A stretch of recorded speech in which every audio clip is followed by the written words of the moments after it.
ladies and gentlemen, it is time for the Colton Rice Show.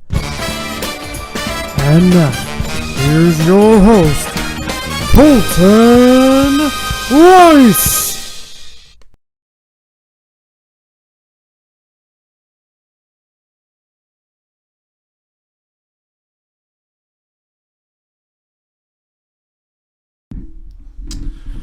Hello, everybody, and welcome to the Colton Rice Show, the podcast where basically I just go away for 2 months and basically, decided to start. I wanted, start doing a live show again. And yeah. Also, if you're wondering why my voice is so out of whack and hoarse, it's because one night ago I got food poisoning, and I hope that, it would go away, but like go away instantly, but unfortunately, since it didn't go away how I wanted it to go away, I'm just gonna talk horse all show long. Why? I don't care. It happens. It just happens. But I do got some water with me, so that's pretty neat too. So yeah. So you're gonna hear me drinking water a lot today. So yeah. But anyways, time to get back to what this show is all about. Talking about some topics, and basically, talk about those two topics. So, first topic. Now, it was tough trying to figure out a topic for, the first half of the show, because I was like, what am I going to do for the first half of the show? I mean, it's basic. I have tried to, figure out what the topic was going to be for the first, show. I was going to talk about this one topic, about piercings, but I was like, probably not. But then I was like, oh, wait, I saw the Super Mario Brothers movie, and nobody knows what I thought about it. So, yeah, I might as well tell you guys what I thought about the Super Mario Brothers movie. The new one, which came out back in, I think it came out back in April. But I saw it when it actually came out on Blu-ray and DVD and digital and all that. So, here's what I thought about it. It was actually pretty good. Seriously.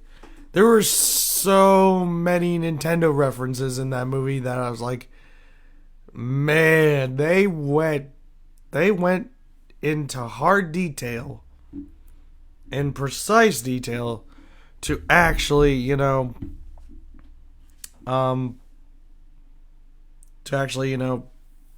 make this movie like the movie it was supposed to be. Like, seriously, this movie was truly amazing and basically did not disappoint. It did not disappoint, seriously. Like, if you think about every other video game movie that was made, like, the original Super Mario Brothers movie, that was garbage. The original 1993 movie, that was pretty garbage. I haven't seen it, but I heard it was garbage. Maybe one time I could, find that movie on streaming services and watch it, and then basically, maybe do a compare and contrast of those two movies and basically which one's more superior. But yeah. So right now, the Super Mario Brothers movie, the newest one, not the 1993 one, the today one. It's the number one most searched comedy movie on streaming. Which it's also a comedy. It's also an animated movie. It's also a comedy movie, and it's pretty good. and a lot of people like it.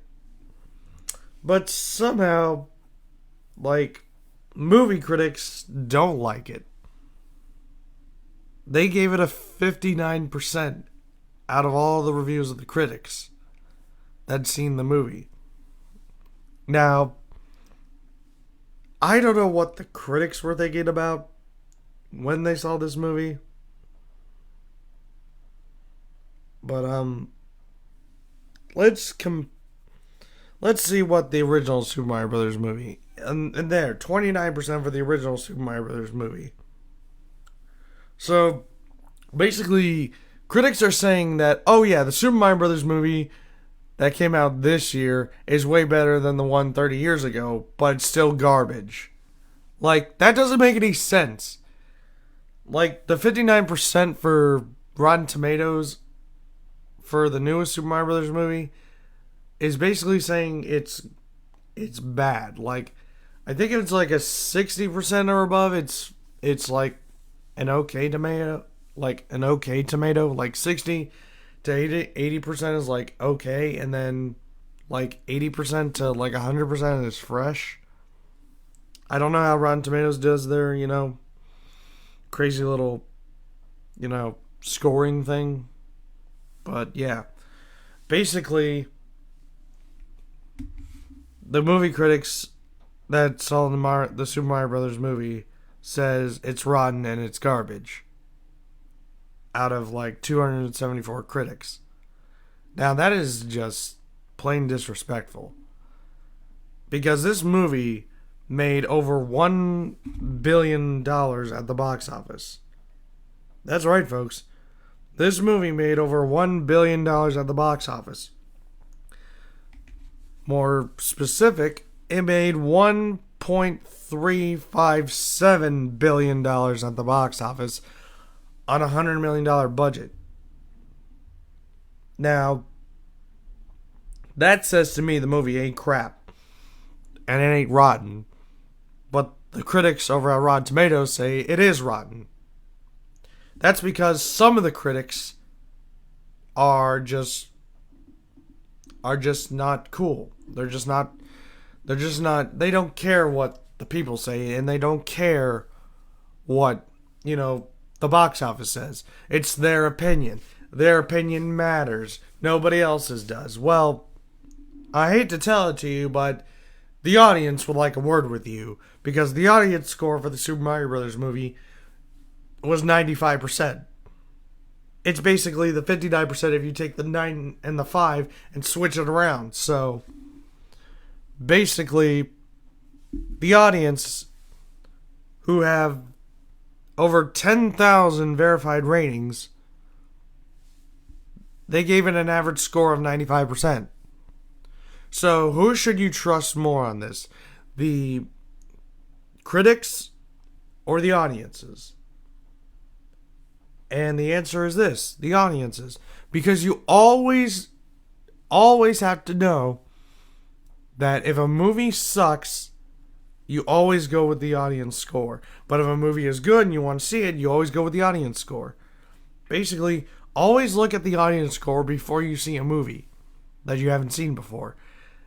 If the audience think it's crap, which the audience logo for Rotten Tomatoes is empty, like a bucket of popcorn. So basically, if that bucket of popcorn is like empty, that means the movie sucks. But if it's full, like the bucket of popcorn is full, then that means the movie is good. So yeah, basically that's what the audience score means for the Rotten Tomatoes website. So again, if the bucket of popcorn is low and empty, don't see the movie. But if it's full, do see the movie. And it doesn't matter what the critics think. It is what you think. What you think the movie is. You could say whether it's crap or not. You can say whether it's garbage or not. I'm part of the audience crew. I'm part of that audience. I'm part of that 10,000 people. Over 10,000 people who think that the movie is great. And it is a great movie. Chris Pratt. I thought, I was a little skeptical a little skeptical about him playing Mario, but surprisingly, he surprised me. I was surprised that he could play a good Mario, seriously. I did not know that, Chris Pratt, the guy who was on Parks and Recreations and then went on to become Star-Lord in the Guardian of the Galaxy movies, would actually be a good Mario. I was surprised. I had to apologize. I did not know I did not know his game. Seriously. And then the other cast, Charlie Day as Luigi, I was like, maybe. I mean, I have seen him a little bit on It's Always Sunny in Philadelphia. I haven't seen the full, series of It's Always Sunny, so I only saw a little bit. And he does pretty good. And to be honest, he's a pretty good Luigi. I had to give him credit. So that's 2 points for, the movie and their casting. Because when they released their casting at the time of the announcement of the movie, I was a little skeptical with all these choices and stuff. And then Anna Taylor-Joy as Princess Peach. Wow, that's pretty impressive. And she's part of the Netflix series Queen's Gambit. I was like, whoa. If she's part of Queen's Gambit, this might get interesting. But seriously, she actually nailed it with the Princess Peach, so I have to give her credit. She did pretty good. So yeah. And then one of the biggest ones here, Jack Black as Bowser. Oh boy, I was waiting to see what this was going to be like. And let me tell you something.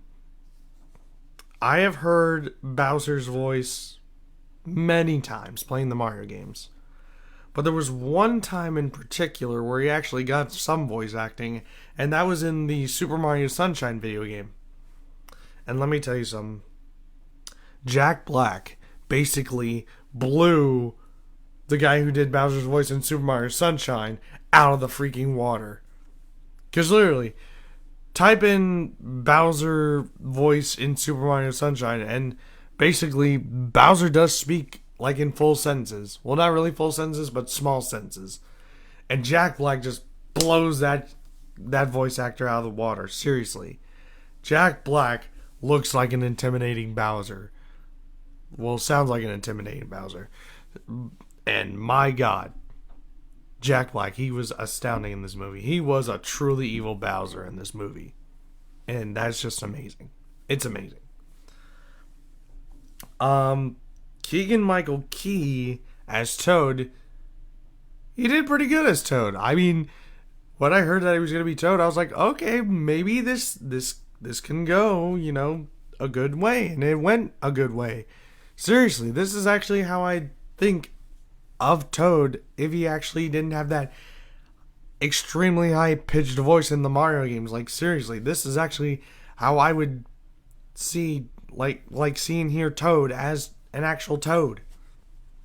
And also in the movie, there's Toads, speaking that very high-pitched voice, but for actually Keegan-Michael Key to actually play a normal speaking Toad, that is very impressive. I gotta applaud. That was amazing.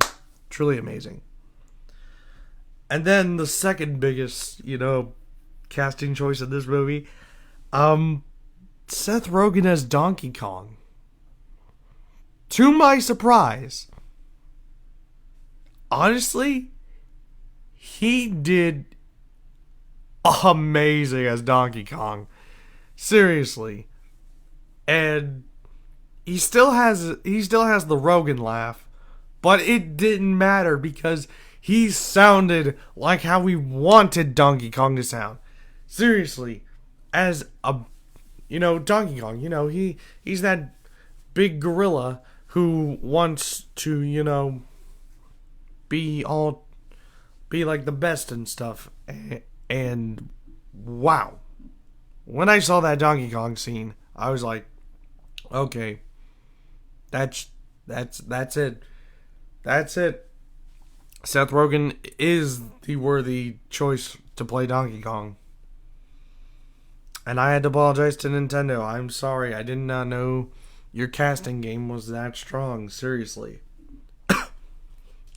Like, seriously. Nintendo actually destroyed it in the casting.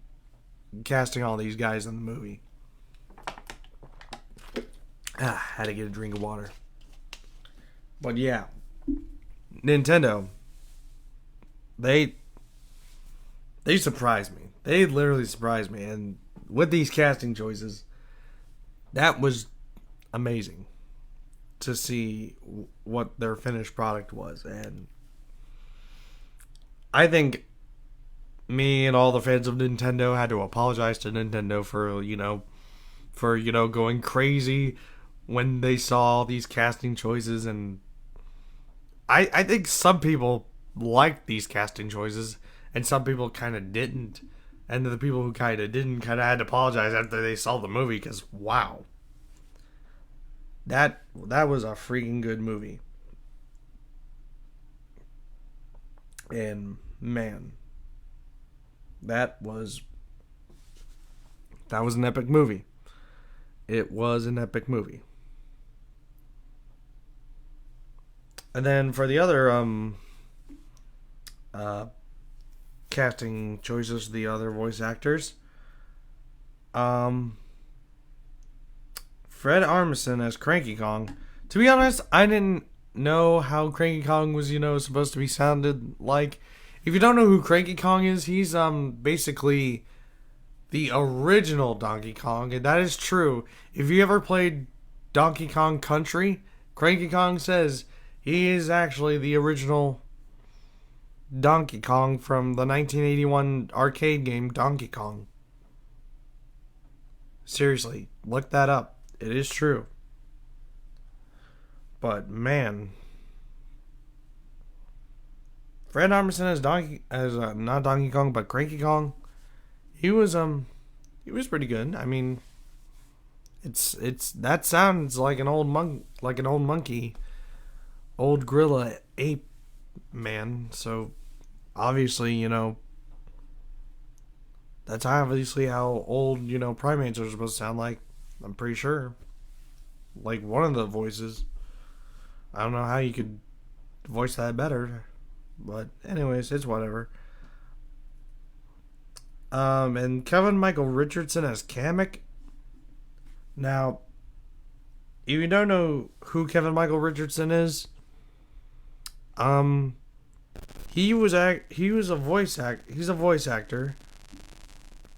And the first animated thing I saw him voice act in was in an old show that you probably have heard about. It was a Family Guy spinoff called The Cleveland Show, and he played Cleveland Brown Jr. and also Lester, the redneck guy.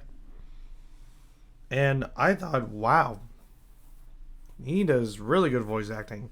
And then I look into his, his filmography, and crazy enough, he voiced Goro in the original Mortal Kombat movie released in 1995, and I was like, whoa, that is amazing.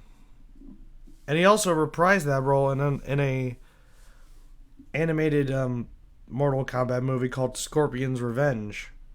I was like, wow, that's pretty cool too.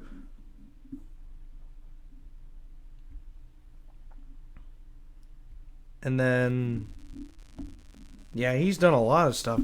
He even played Joker in the TV show The Batman. If you haven't seen The Batman, it's kind of like an updated version of every Batman up like animated TV show. And to be honest, I heard his Joker for the first time and I was like, wow, that is pretty scary. Which means he's a pretty good Joker. Like, seriously. And he's done a lot of voice acting. It's pretty impressive. Now, when he did the voice of Kamek, I was like, yep, that is definitely Kamek. Like, seriously.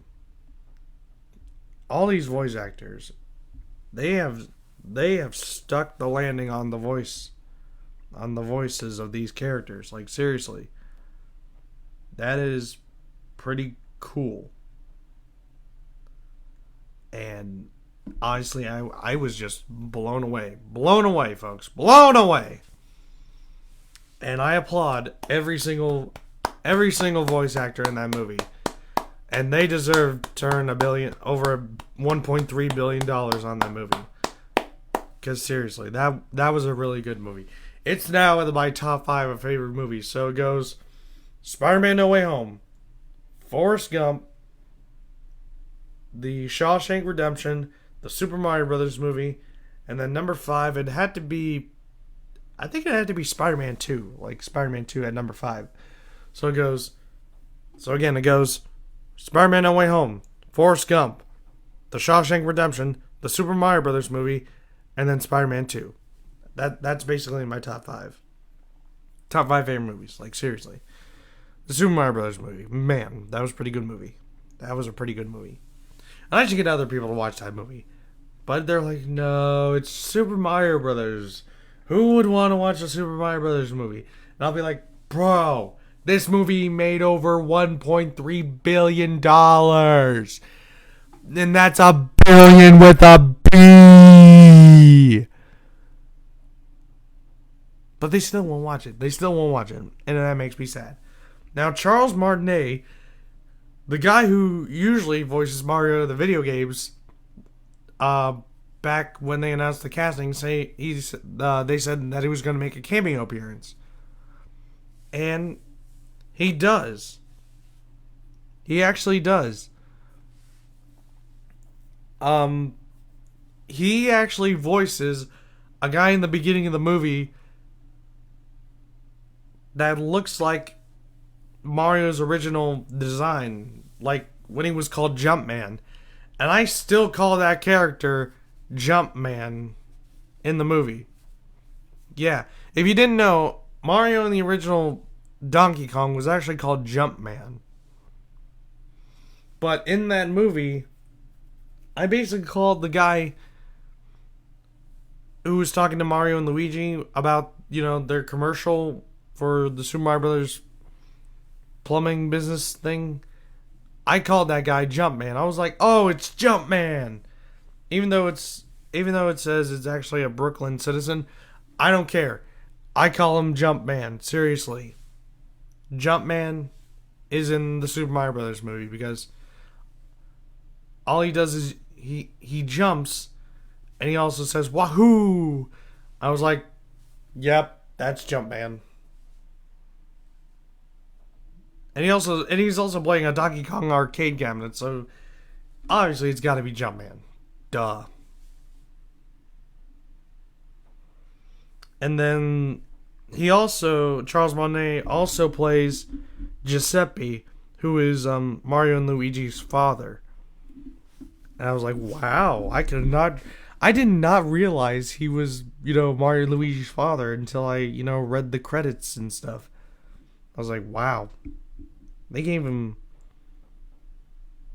2 big appearances, and he killed him.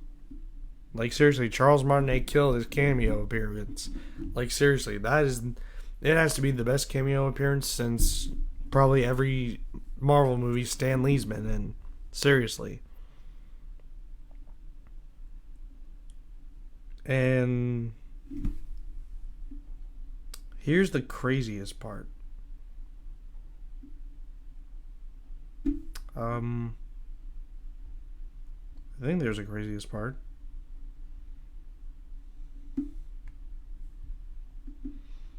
I think. Okay. So I thought in the commercial the lady who was playing the woman in that Super Mario Brothers commercial for the Super Mario Brothers plumbing business. I thought that was the original voice for Peach in the animated TV series back in the 80s and 90s. Like late 80s, early 90s. But no, it was, unfortunately, it was another voice actress by the name of Jessie DeCicco. DeCicco? I cannot pronounce her name.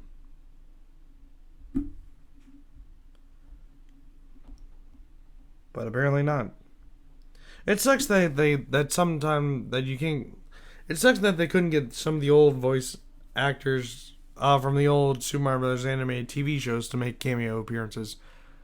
But then again, the original for the Super Mario Brothers Super Show, take for example the guys who voiced Mario and Luigi in the Super Mario Brothers Super Show, Captain Lou Albano, and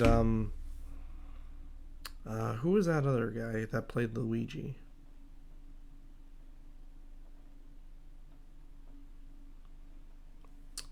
What was his name? Danny Wells, yeah. So, unfortunately, they couldn't get Lou Albano and Danny Wells because they sadly passed away a couple of years ago. I think Lou Albano died in 2009. Yeah, 2009. And then Danny Wells, he died like 4 years later in 2013. And I thought they did pretty good as, Mario and Luigi in that Super Mario Brothers Super Show that I watched on Netflix. Seriously. If you ever get the time, try and watch the Super Mario Brothers Super Show. I think it's on Netflix, but I think it's now on a different streaming service. But yeah, I watched it and it was pretty good. And then, here's the voice actress who originally played Princess Peach in the Super Mario Brothers Super Show, Jeannie Elias. I'm sad they didn't get her back for a cameo appearance. But hey, it's whatever. Oh, and you know what's crazy that I didn't know? John DiMaggio. A very, well-known voice actor. Probably his most two famous voice acting he did was Bender the robot on Futurama and Jake the dog on Adventure Time. He makes a cameo appearance as Mario and Luigi's uncles. Seriously, that is amazing to get him. That's amazing to get John DiMaggio in anything. Seriously, you put John DiMaggio in any animated movie, it makes it 10 times better. Seriously, it does. But yeah, all these cameo appearances and stuff, and all these voice acting, hires, pretty good. Pretty good. Now, the movie itself, it's amazing. The plot, it's great. The music, fantastic. And the acting, spot on. So I would rate this movie out of 100. How would I rate this movie out of 100? I would rate it 100 out of 100. Seriously, it's one of the greatest animated movies of all time. I think it's even better than any Disney animated movie. And yes, I did say it's better than any Disney animated movie because this movie was made at Universal with Illumination Animation working on it. So yeah, I say, Universal's now, becoming, top dog here, dunking on Disney with, the Super Mario Brothers movie. Yeah. Now, would I want a Super Mario sequel / Luigi's Mansion Donkey Kong Country spinoff for any of these for the success of the Super Mario Brothers movie? I would.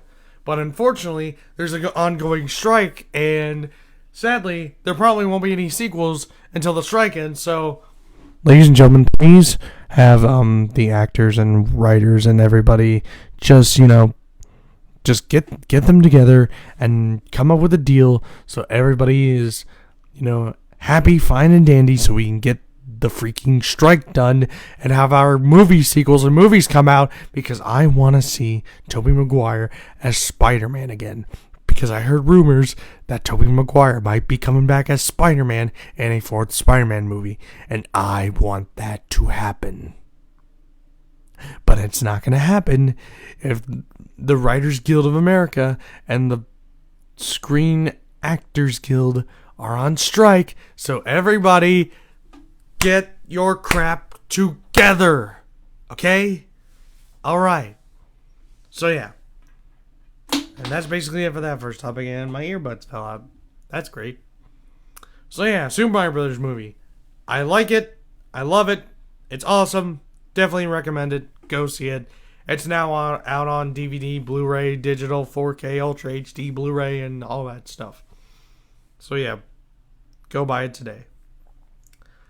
Alright, so we are going to take a break, but when we come back, an annual tradition has returned, and I got some stuff for you guys, so stick around. You're listening to The Colton Rice Show exclusively on the Colton Rice Facebook page.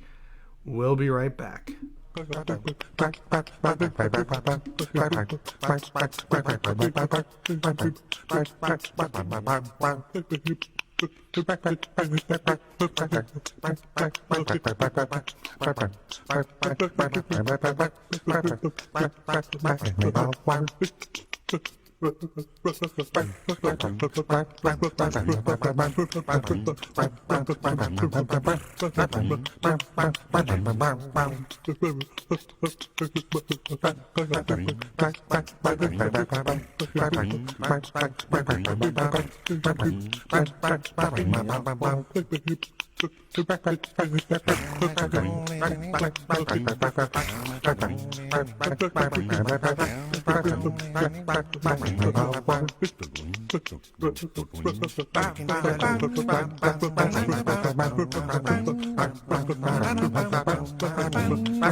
All right, folks, we are back.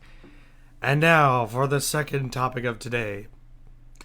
Ladies and gentlemen, on August 3rd, 2023, an annual tradition came back to us after being gone for so long. And that annual tradition, ladies and gentlemen, is football!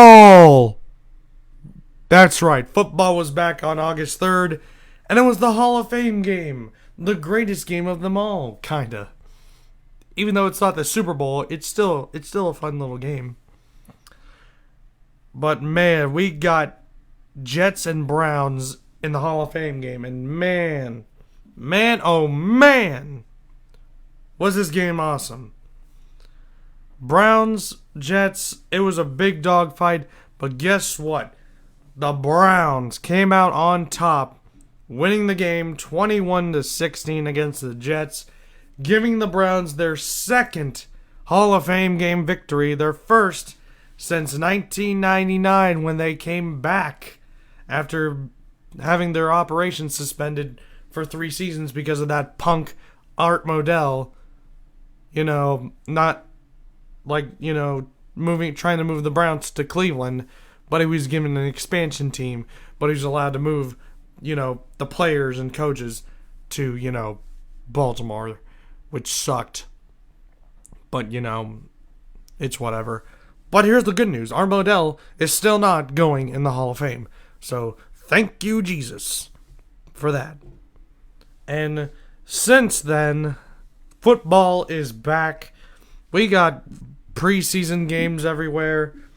The Browns last night tied with the Eagles 18-18. So the Browns are now 1-1-1 in the preseason, which is fine. 1-1-1 in the preseason is fine. It's preseason. It doesn't matter.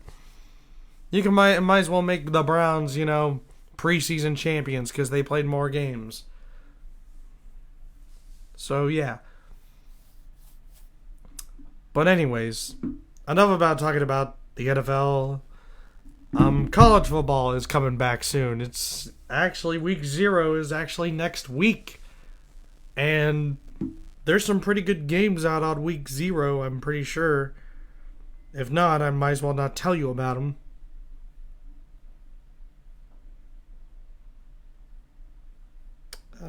There it is.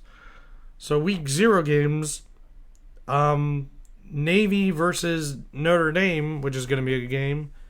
It's going to be a really good game. And then you got San Jose State and USC.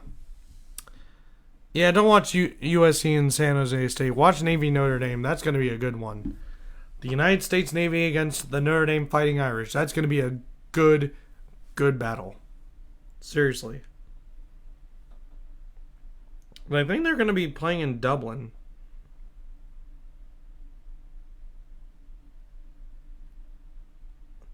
Aviva Stadium. I wonder what that... I think that's in Dublin? Yep, it's in Dublin, Ireland.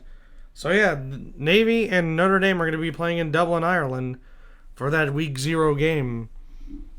Now, if you want to know who I think is going to win, I think it's going to be Notre Dame, but I'm hoping for a Navy upset. Why? I don't know. Even though Ohio State does play Notre Dame this season again, I really just don't care who wins, to be honest. So yeah. But enough about college football, pro football, and all that. It is time to cover Columbus metro area football, folks. Yep. I'm covering high school games right now. And I'll probably do it next week too, because you guys love hearing me, you know, talk about football and high school football and all that stuff. So, for the first time ever, I am doing the Colton Rice Show Friday Night Selection, sponsored by nobody, because I don't have sponsors yet. But I will try to have sponsors. Hopefully. I don't know.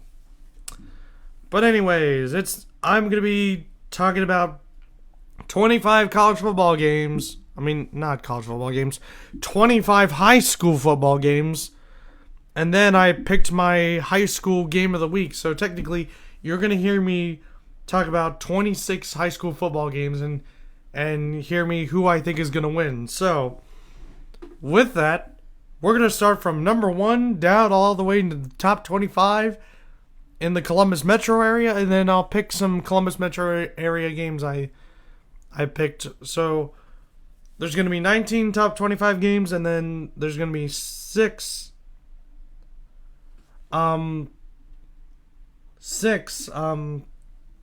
non-top non-top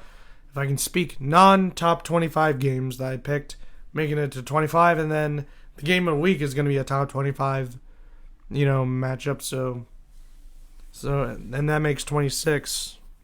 Well, it's not really a top 25 matchup, but there's a team that's ranked in the top 25. So yeah. Let's get on with it. So, starting with the number 1 team in the Columbus metro area, Gahanna-Lincoln versus Mason. Honestly, Gahanna-Lincoln's going to win this. I don't know how Mason is this year, but I think Gahanna-Lincoln High School is going to win that game big. So, yeah. And also, I will be tracking the stats of how I do this season for high school Friday night selections, and also be counting, and I will also be counting the Friday night game as the overall, and also there will be a separate record for my picks for game of the week so yeah, just to let you guys know, and I'll have a graphic made out, so yeah, you'll see how I did, for high school football. Alright, now moving on to Reynoldsburg versus Upper Arlington, who is the number 2 team in the Columbus metro area. To be honest with you, I think Reynoldsburg might have a shot at Upper Arlington, because Reynoldsburg has been doing great the past few seasons, and I think Reynoldsburg might get the job done. They might not, but I'm gonna have to go with Reynoldsburg. Reynoldsburg upsetting Upper Arlington. So yeah. All right, the next game we're going West Holmes. We'll try away at West Holmes, the number 3 team in the Columbus metro area.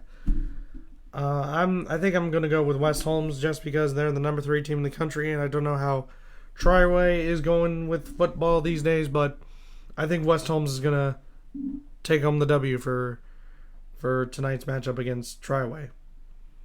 And then we got a top 25 matchup. Number 24, Marysville against number 4, New Albany.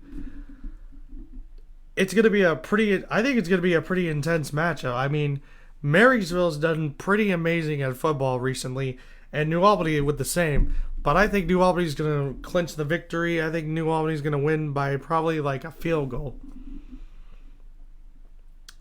Alright, so now moving on to number 5, Pick North against Cincinnati Elder. Cincinnati Elder is a powerhouse in Cincinnati, and Pick North's got to go all the way down to Cincinnati to play football.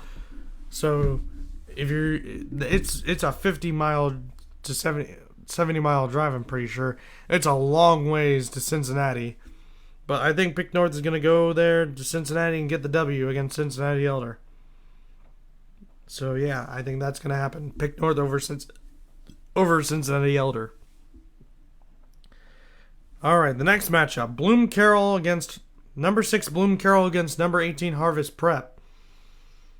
I'm going to go with Bloom Carroll just because I think they have a very talented football team. Harvest Prep, they've obviously, worked their butts off to get to the number 18 spot in the Columbus metro area, but I think Bloom Carroll's gonna take home the W. All right, next game, number 7 Dublin Kaufman at St. John's J Suit. I think Kaufman's gonna win this because Kaufman has a very good football team, and I think Dublin Kaufman is gonna take home that W. So yeah. All right, we got another top 25 matchup. This one was almost the game of the week pick for me, but it lost by a little bit much.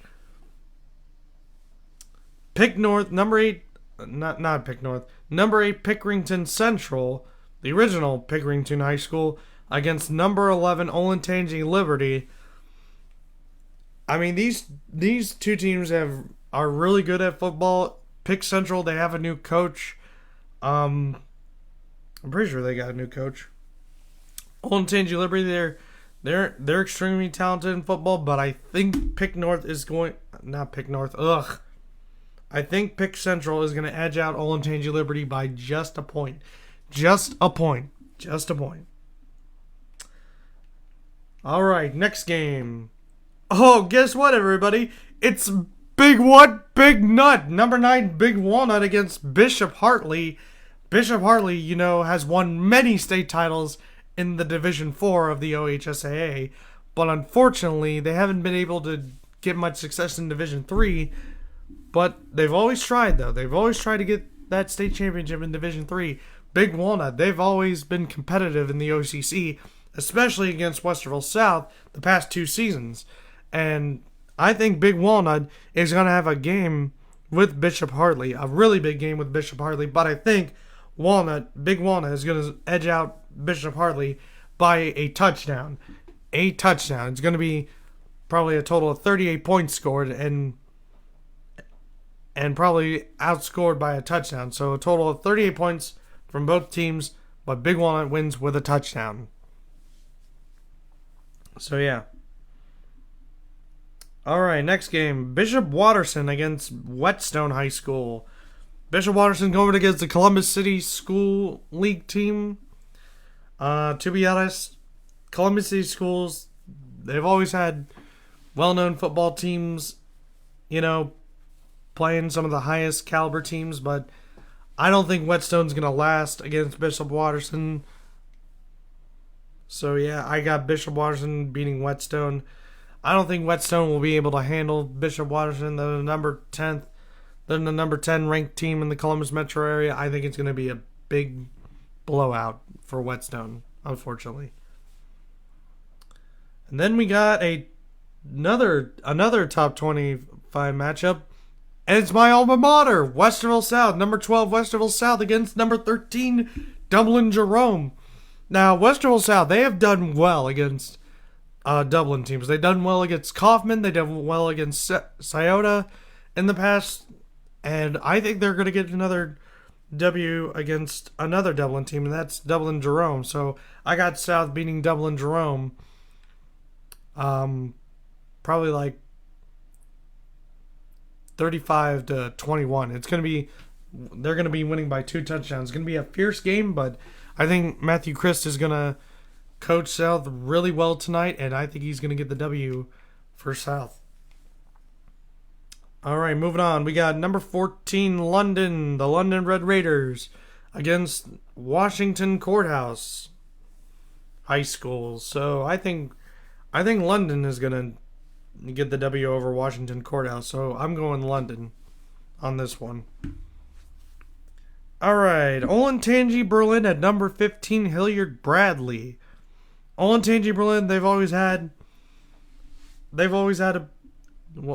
had success, sometimes, but I don't think they're going to get a W against Hilliard Bradley. I've got Hilliard Bradley winning big. All right, so we're going to hurry up real quick with these picks. Macomb versus Allen East. I'm going to go with Allen East. Columbus West against Hilliard Davidson. Obviously going to go with Hilliard Davidson because, to be honest, Columbus City School teams, they've tried. They've had success in the past, but I don't think they're going to. I don't think Columbus West is going to, do that well against Hilliard Davidson. I got Hilliard-Davidson big.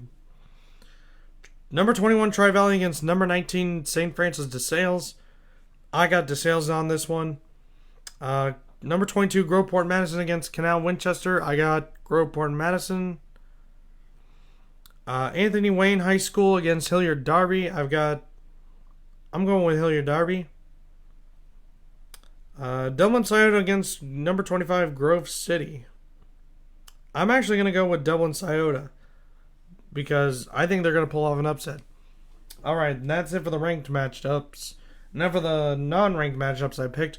Whitmer versus Olentangy. I'm going to go with Whitmer. I don't know how Olentangy's team is this year, but hopefully they are able to get a W. Maybe. Who knows? Buckeye Valley versus Delaware Hayes. A rivalry game. I'm going with Delaware Hayes.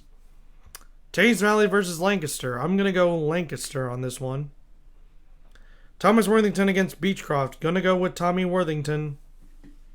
Watkins Memorial at Worthington Kilbourne. I'm going to go Kilbourne on this one. And then Olentangy Orange versus West Claremont. I'm going to go West Claremont. I don't know how Olentangy Orange is going to do this year, so I'm going to go say with West Claremont over Olentangy Orange. All right. So, I got done talking with those teams. Now, I'm going to take a very short break. But when we come back, the game of the week.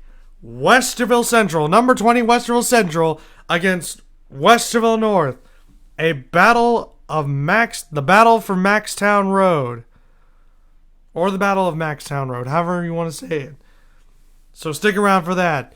You're listening to The Colton Rice Show exclusively on the Colton Rice Facebook page. We'll be right back.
All right, we are back. And now it is time, ladies and gentlemen, for the game of the week. Number 20 Westerville Central Warhawks against the Westerville North Warriors. It's a big rivalry game in Westerville.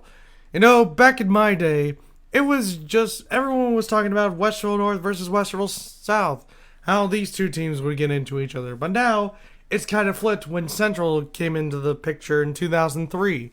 Now all they talk about is Westerville South against Westerville Central and Westerville North against Westerville Central.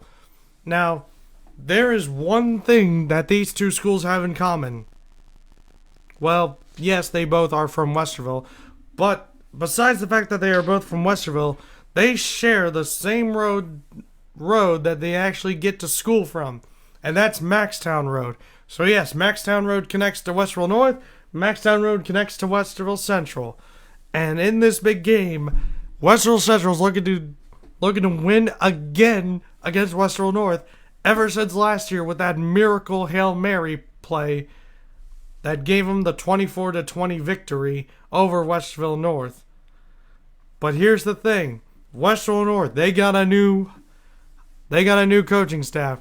They've got Stanley Jackson as their head coach, and they got the assistant coaches of Reggie Germany and Chris Beanie Wells, former Ohio State Buckeyes, on this Westerville North coaching staff.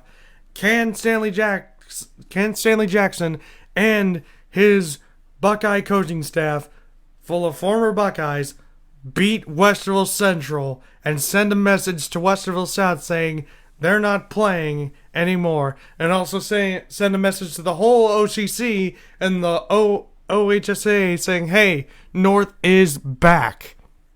Can they say North is back? And that game is going to be aired tonight at 7 p.m. on the CW Columbus for Friday Night Rivals. Check your local listings to make sure you are able to see that game. Now, here's the thing. I went to Westerville South. Yeah, I was known to, not like the other schools. Not like our rivals. Because, it's what we do if we go to rival schools. We tend to be the best out of everybody else, especially our rivals. Westerville Central won last year with a miracle. Stanley Jackson, the new head coach at Westerville North, is looking to bring North back to prominence. The prominence that they had many years ago, but got foiled by Rocky Pentello and stuff.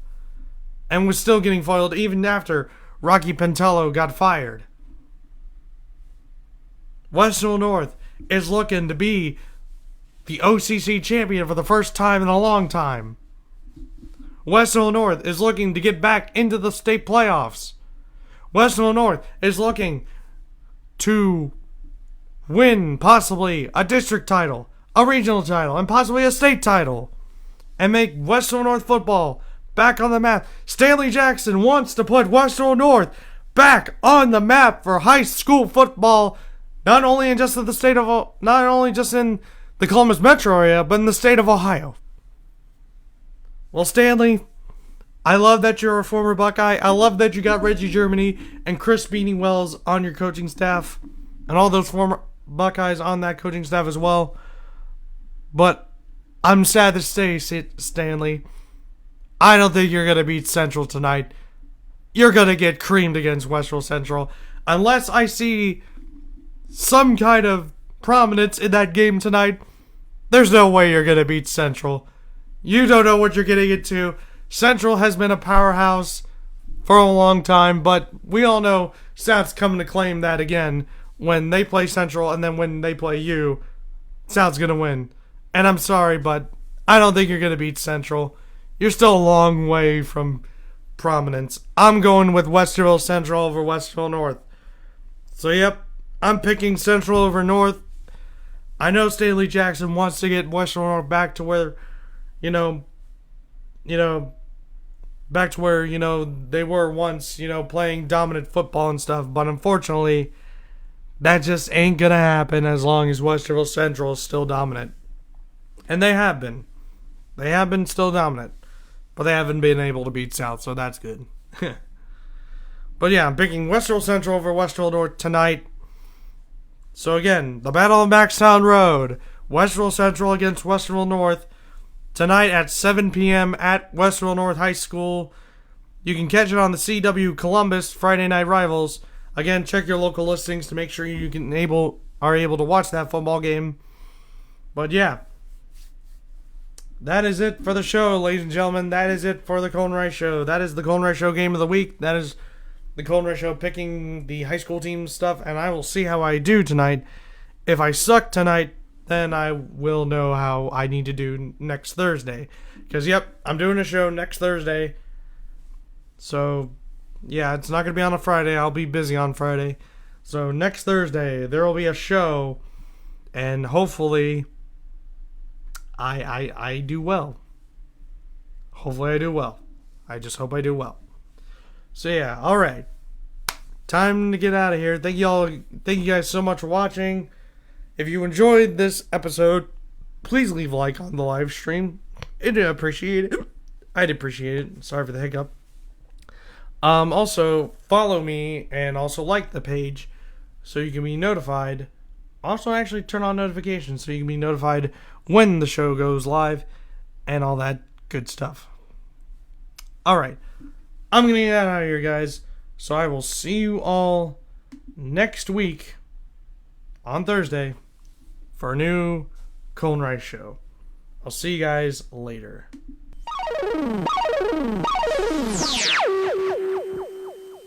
Disappointed.